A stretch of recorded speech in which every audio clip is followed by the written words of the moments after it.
Welcome back to another episode of Hello Redlow. I'm your host, Terry Mullen, and I am so happy you're here. Today, I have a really fun episode for you. I talk about why I wrote my book. It's actually the book I needed 8 years ago. And I also talk about what happens when we get these random ideas at random times. So sit back, be encouraged, and listen in.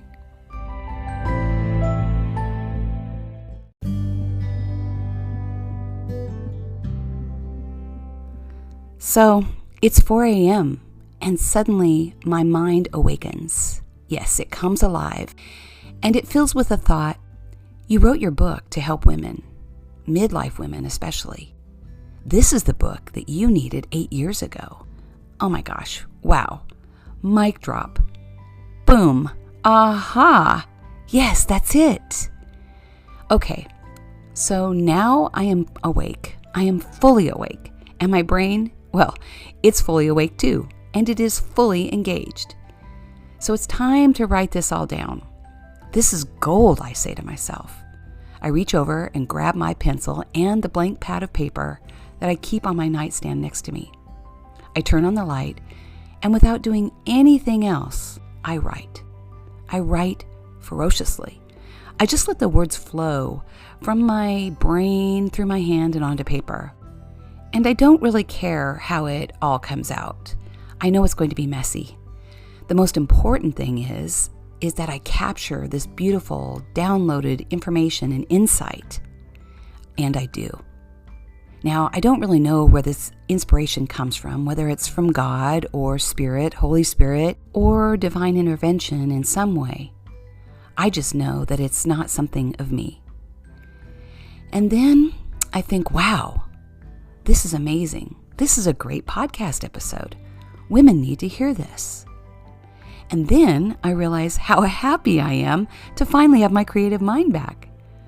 I got so run down and burnt out towards the end of the finish line of writing my book, and I stopped being creative. So I got curious and wanted to understand why. My mind is the most active at this time of day, and it really comes alive and gets these full kind of aha moments during the wee hours of the morning. Does this ever happen to you? You probably have a time when you have the most energy and when your mind is the most alert. We all do. These are called circadian rhythms. The NIH, National Institute of Health, says that these are physical, mental, and behavioral changes that happen within a 24-hour period. And we all have our own circadian rhythm. And did you know that our brain is the master clock that coordinates all of the biological clocks in our body and actually keeps them in sync? So imagine when things don't go right and when they're not in sync, right? Fascinating. Humans are so amazing, and so is the human mind. Anyway, so back to the brain and my brain waking me up. I usually get these downloads and insights at very specific times, like 2:22, 3:33, and 4:44, occasionally 5:55. Yes, always at the wee hours of the morning and in the middle of the night. My writing hours. How about you? Well, that is probably another entire podcast episode, don't you think? Because our circadian rhythms and our sleep are actually really important to our overall health and our brain health. And as we get older, it's disrupted a lot of times. Well, there is a scientific reason behind it all, and I actually share this in my book as well.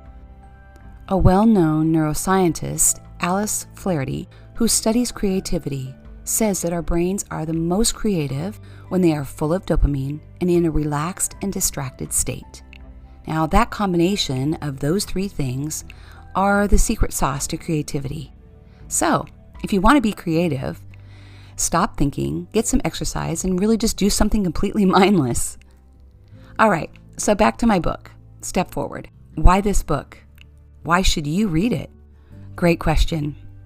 Well, it truly is the book that I needed 8 years ago. That season of my life when I started on my path of curiosity and self-discovery. That time when I was questioning what's next, who am I, especially now that the kids are grown. My youngest was entering high school, and I began to ask myself a lot of questions.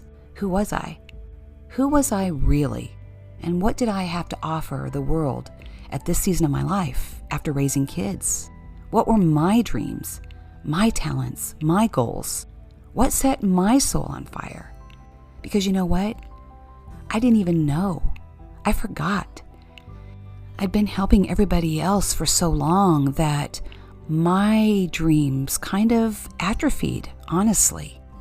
Those dreams, talents, God-given gifts and goals truly went dormant.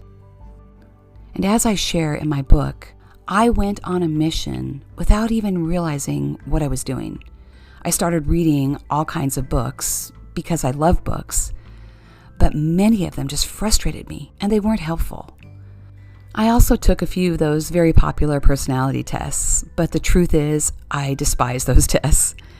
And there's only one that I really love, and I mention it in the book. And then I started journaling and writing and doodling and writing any idea down on paper that came to my mind. It was cathartic and helpful and inspirational, and it helped me rediscover who I was. I also share in the book that I was doing all of this before shit hit the fan. It was kind of an imperfect storm, so to speak. A lot was happening all at once. And as I reflect, I am so grateful for the timing of that personal growth journey.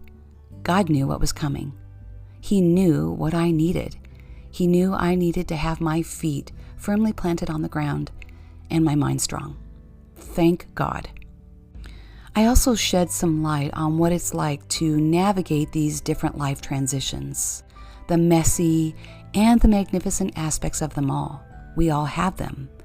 And we all have these different life transitions at different seasons of our life, throughout our life. We experience many life transitions throughout our life.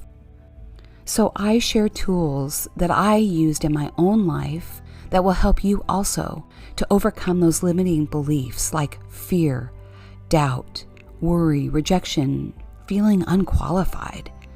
All those things that show up in our lives, even later in life, and maybe especially in midlife. Then, how do we rediscover who we are? How do we step forward with our lives and step into new possibilities? Well, that is my favorite part of the book. It is full of self-discovery exercises to help you along your journey and to encourage you and inspire you. This truly is the fun part, the part where you get to ponder, color, draw, think, and write.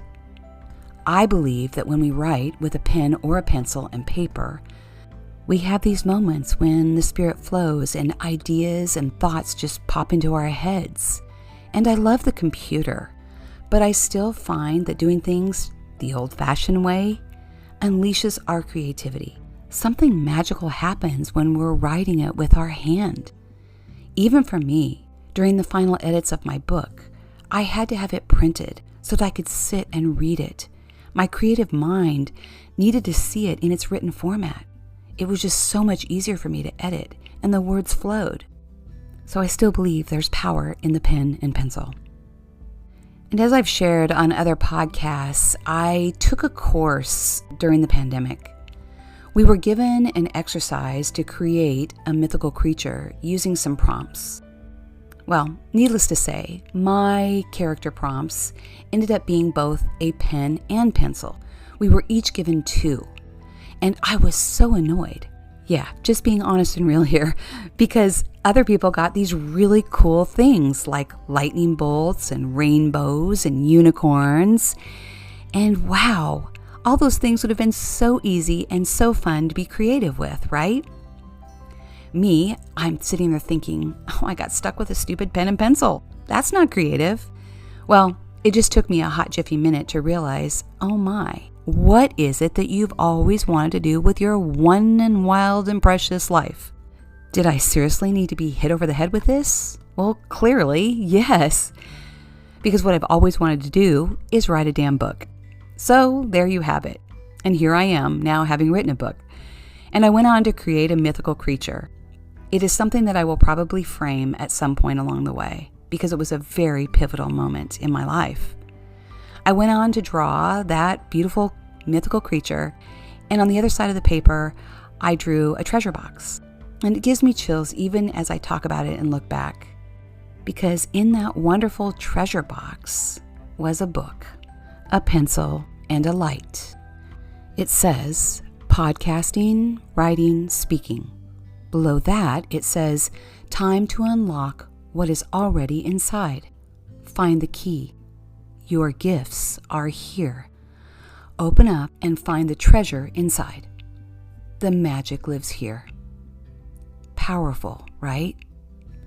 So all this to say that the journey of self-discovery and personal growth is personal. It's yours, and yours alone. And as I say that to you, I just feel so passionate about that. I get a little bit choked up, to be honest, because this journey to self-discovery is continuous. We don't ever stop growing and learning. We're always learning more about ourselves. And I believe that self-discovery and personal growth are two different things. First, self-discovery. Much like what we've talked about here, it's about going on a mission to discover what sets your soul on fire. It is paying attention to how your body feels when you are doing that thing that lights you up. Are you relaxed? Are you happy? Could you spend hours doing it? And do you lose complete track of time? Secondly, personal growth. It is overcoming those hard things in life, those things that hold you back, and perhaps even people that hold you back and keep you from believing that you can do something you believe in. It is also overcoming the failure, the disappointment, trauma, loss, and more. And it's taking that mess, whatever mess it is in your life, and turning it into something powerful, turning it into a message for others, and to help others with it. And finally, my last thought. If I can step forward with my life, rediscover that goal and dream that's inside and go after it, so can you. I am living proof that you can. I have just written my first book that will launch at age 59. And you know what? I've always wanted to write a book. It's always been inside of me. And I know you have something inside of you too. I don't know what that is, but you do. It may not be writing a book, starting a podcast, or a business. Maybe for you, it means slowing down, having fun, painting, sketching, gardening, cooking, traveling, hiking. I don't know. I don't know what it is for you, but you do. And if you don't know, well, that's why I've written this book. This book will help you. Here's the thing. There are over 7.75 billion people in the world. Yes, over 7.75 billion people. But you know what? There's only one you. No one is created like you, with your DNA, with your gifts, your talents. You are wired to do something unique, something that only you can do. So just think about that. We're really complicated and amazing creatures. We were divinely created. And I believe there's magic in each one of us. So let's step forward. Come along this journey with me, and let's rediscover who you are. Let's rediscover who we are together, especially at this season of life, midlife. We're living so much longer than we ever used to. There's still a lot of life ahead of us. Let's show the world that you can shine your light, no matter your age, your gender, where you live, or where you come from. So keep listening here to this podcast. I'm going to keep showing up here very consistently now, each week. Now that my book is done, woohoo! It will be available November 6th, so continue to follow me on Instagram and Facebook and listening to the podcast, because I really believe that book will help you. Until we meet again, may you know that you are seen, you are heard, you are loved, and you belong.